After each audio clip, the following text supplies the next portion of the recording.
something that might challenge your thinking on science and spirituality. Hi, my name is Daniel Hoyt. I'm the Misfit Medium. I'm normalising mediumship and normalising spirituality too.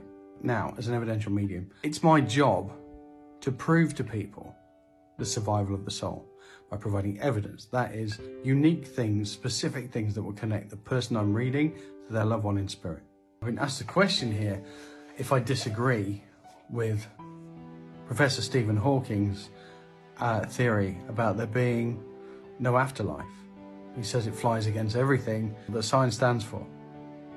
I disagree. I have a lot of respect for the late, great Professor Stephen Hawking, and I wish I'd had the opportunity to do a reading for him. Now, if you're aware of Professor Stephen Hawking, you may be aware of his work with black holes and so on, but you may also be aware of the Hawking's paradox. Let me tell you about that. The Hawking's paradox dictates that information cannot be emitted from a black hole or preserved inside forever. Now, this is where the paradox comes in.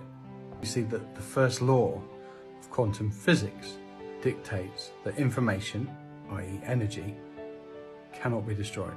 Surely there's matter and energy. Everything can't just be energy, can it? Well, actually it can.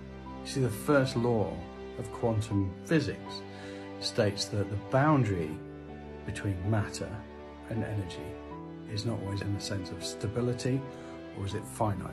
So while everything is made of matter and energy, it blurs the line between the two. Because as I understand it, matter is energy, but it's in a state of inertia. It's slowed down, because according to the first law of thermodynamics, you have to convert energy into matter. That's how matter exists. And the law of conservation of energy states that energy can neither be created or destroyed, more that it can be converted from one state to another. So that's great, but what does all that mean? Well, it means that we are energy, right? The matter that we're made up of is energy in a state of inertia, and when we pass, some of that matter's inertia decays and is given off in energy in terms of heat energy or other forms of energy back into the environment. For cremated, that energy is given off back into the atmosphere and ultimately goes back up into space. But the energy that's within us, the energy of who we are, the essence of who we are, cannot be destroyed, and therefore must have to live on. So I disagree with Stephen Hawking's theory on that point. It has to be an afterlife. Is it in the way that he thought it was, or we think it is? Well, that's for science still yet to prove. In the meantime, mediums can prove the existence of spirit after this existence. And it works like this. You see, energy is what we're made up of and what we give off. We've all been in a situation where we walked into a room and a couple of people are about to have an argument. We all use that expression, you could feel the tension in the air. Tension is emotion, and emotion is expressed as energy. Now, the reason people say they can feel the tension in the room, not necessarily because they're watching the body language, because those two people could be very, very well restrained, right? Could be in a professional meeting and they're holding themselves down, they're not standing up and shouting at each other, but the tension is building.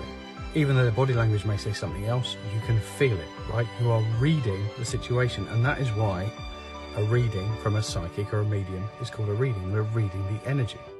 The difference between a psychic and a medium is that a psychic can read the energy of people in the living, and a medium reads the energy of people who have passed. The only difference being that one is in a body and one isn't. So everybody's capable of reading energy, and emotion, tension, joy. We can all pick up on that energy. So a medium is connecting with the energy of a person who's passed. Now, we've just stated that energy cannot be destroyed. That energy is redistributed. We can connect to that energy, we can read that energy and communicate with that energy. It's as simple as that.